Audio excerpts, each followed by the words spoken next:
but after a long thought consideration, I would be attending the University of Memphis. James Wiseman, the 2019 ESPN 100 #1 recruit, the first 7-footer to be ranked #1 in ESPN 100 history. There's nobody like James Wiseman in this high school class. When he goes to the basket, he's unstoppable. James Wiseman, the #1 player in his high school class and the current favorite to hear his name called at the top of the 2020 NBA draft.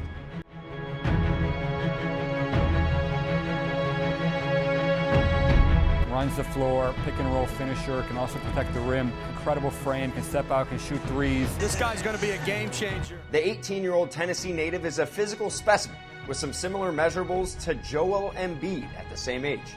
Embiid was a late bloomer with a different trajectory, but the 7'1" Wiseman is in a similar class as one of basketball's most impressive physical marvels.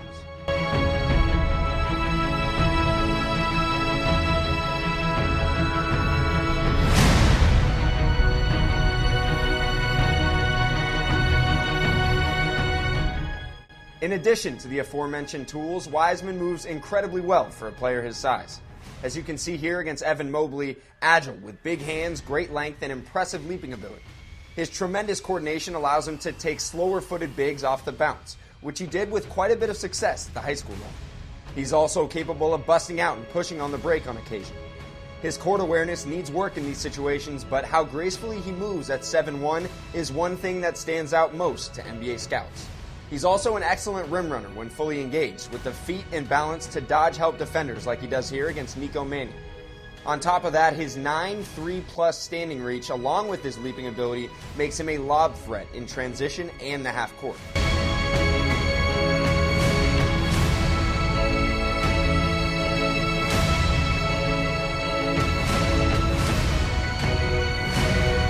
Wiseman's massive 247-pound frame helps him go through opposing defenders as well. He's not always as aggressive and physical as he could be, but that's certainly not because of lack of sheer strength. That's on display here against Washington freshman Isaiah Stewart, who's one of the most physically imposing presences in the country. Then again here, a rim run and duck in with both feet inside the paint. He doesn't do this enough, but he's more than capable with that body at 7'1". Wiseman has the frame to live at the free throw line at the collegiate level, and thanks to that strength, along with his athletic profile, he figures to be one of the most efficient finishers in the draft. Wiseman's big reach and quickness makes him a factor on the backboards as well. He's capable of getting to balls opponents simply can't, keeping plays alive on the offensive glass. Although an inconsistent defensive rebounder, he's shown how impactful he can be when he finds a body and pursues with aggression.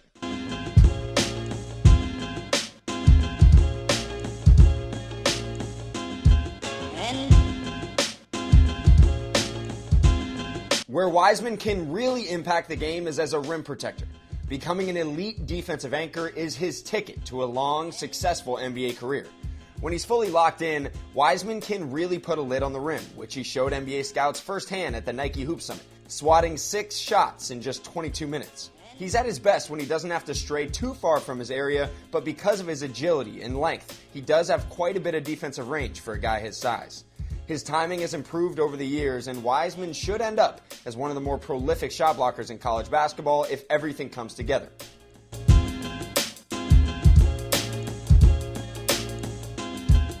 On top of his shot blocking potential, Wiseman also has the physical profile to stand opposing bigs up in the post, like he does here against Stewart. Even if he doesn't have the outward mean streak some scouts would hope, you can see here just how impactful that 7'5" wingspan truly is. Every team is looking for a big who can bang with Joel Embiid, Nikola Jokic, and Karl Towns, and Wiseman is more than capable of doing exactly that. He also has the agility to step out and guard the perimeter effectively, although that is an area where he struggled in high school due to fundamentals and discipline.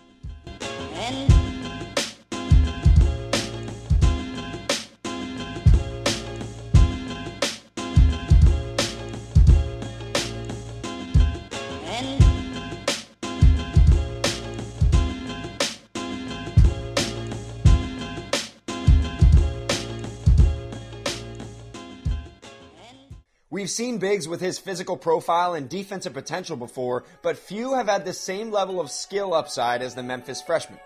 Wiseman is most comfortable facing up in mid-post areas and rising up for mid-range jumpers. He's at his best when he's deliberate, using inside pivots to get into attack mode before shooting over the top of his defender. He's even shown some ability to create space with stepbacks, showcasing ridiculous footwork for a player his size. Wiseman's upside largely hinges on the type of three-point shooter he can become. While most comfortable in face-up situations, he does have touch and decent range on his right shoulder jump hook. He'll even mix in a right-handed running hook on occasion as well.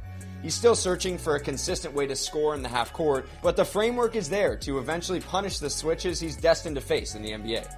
While his feel for the game is one of his bigger question marks, Wiseman has at least proven that he can make most basic reads that are in front of him. He's not an advanced passer or someone you're going to really run your offense through, but he's by all accounts an intelligent young man off the floor with the mental makeup to continue improving in that area. If Wiseman can prove to NBA scouts that he can think the game at a high enough level offensively, he'll without a doubt earn strong consideration as the top overall pick in the draft, as he has the potential to check a lot of boxes on both ends of the floor.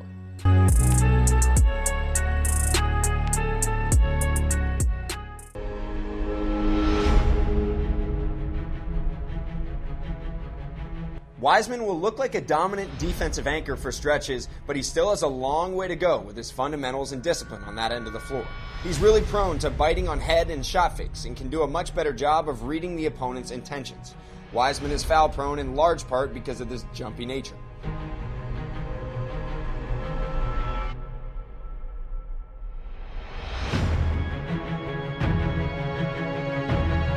He's also not quite as physical as he could be.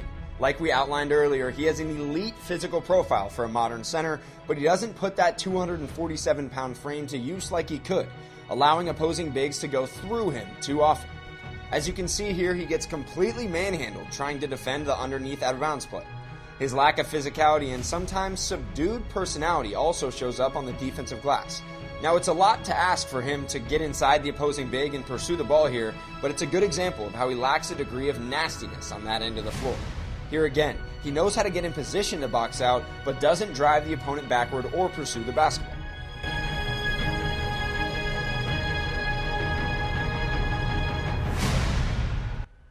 What teams like about Wiseman is the fact that he has the agility to eventually step out and switch ball screens and stay with guards, but he's a long way from realizing that potential because of his lackluster fundamentals and discipline. As you can see here against Nico Mannion, he's not in position to contain the ball, allowing Mannion to get all the way to the charge circle before dropping it off to the roller. Then here against Precious Achiuwa, he's completely relaxed in his stance and out of position. He should be closer to the nail with his head in line with the ball, ready to contain penetration. Instead, he's sleepwalking through the play, and Precious gets a free lane to the front of the rim. When Wiseman is engaged and in position to keep the ball in front, he doesn't always take the best angles, opening up here and allowing Didi Louzada to get a paint touch, resulting in a Nico Mannion corner three. He gets caught reaching far too often also, as you can see on this play. Mannion comes off the screen to his left tight before blowing by the off-balance Wiseman to draw the foul. Similar scenario here against Anthony Edwards. Wiseman caught with his feet staggered and reaching, allowing Edwards to get the edge and get into his body. Even here against Cole Anthony, you can see the type of positions that Wiseman puts himself in, not staying square or allowing himself to rely on his freakish tools.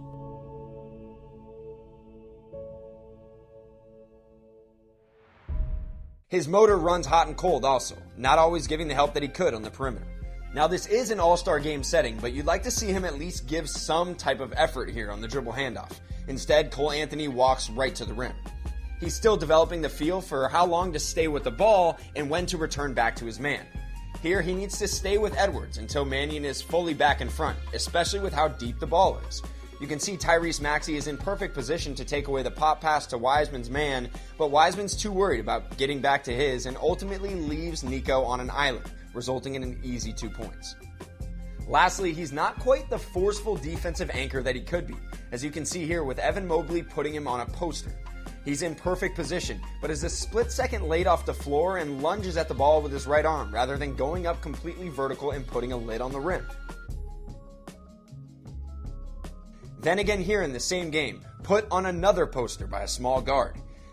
This is in part because of how attached he is to Mobley, but pulling his hands back at the last second certainly won't help his current reputation as lacking a mean streak on the floor. Then you can see more of his bad habits here, reaching against Anthony Edwards in the paint rather than going up to contest at the rim.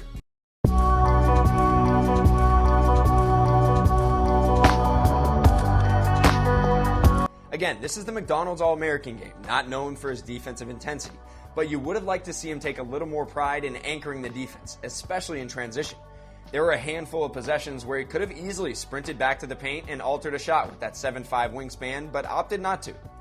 He's also still learning how to play the cat and mouse, bluff and recover game as the backline defender when he's on an island, which is an area he should improve with more time and experience.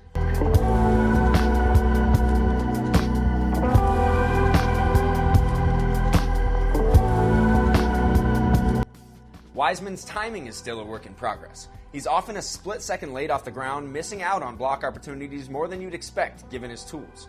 Sharpening those defensive instincts will allow him to avoid getting dunked on like we saw from time to time at the high school level. On the offensive end, Wiseman is still searching for his identity as he doesn't quite have an elite skill yet. For him to become a more forceful finisher, he'd really benefit from setting more physical screens. Too often, defenders are able to fight over the top of screens like Cole Anthony does here on back-to-back possessions due to Wiseman's lack of physicality and poor technique. He doesn't have the most sure hands either, as he's regularly bobbling passes, leaving points on the table around the rim. He plays an anxious game on the offensive end, seeming to put a lot of pressure on himself and internalizing any shortcomings. While he's blessed with such physical gifts, Wiseman has long been on a mission to prove himself as a jump shooter. He has upside in that area, but doesn't quite have the natural stroke of a Karl Towns type to warrant some of the shots he takes.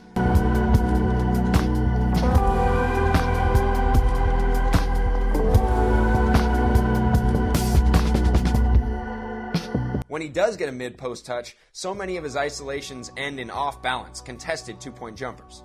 Unless he's able to develop into a LaMarcus Aldridge caliber mid-range killer, that's a tough way to make a living.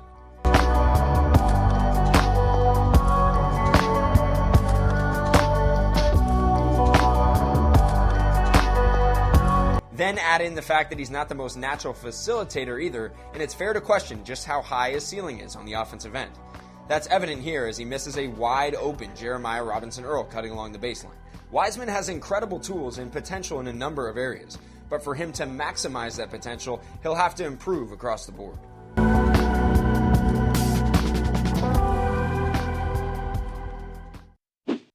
Thanks for watching ESPN on YouTube. For more sports, highlights, and analysis, be sure to download the ESPN app. And for live streaming sports and premium content, subscribe to ESPN Plus right now.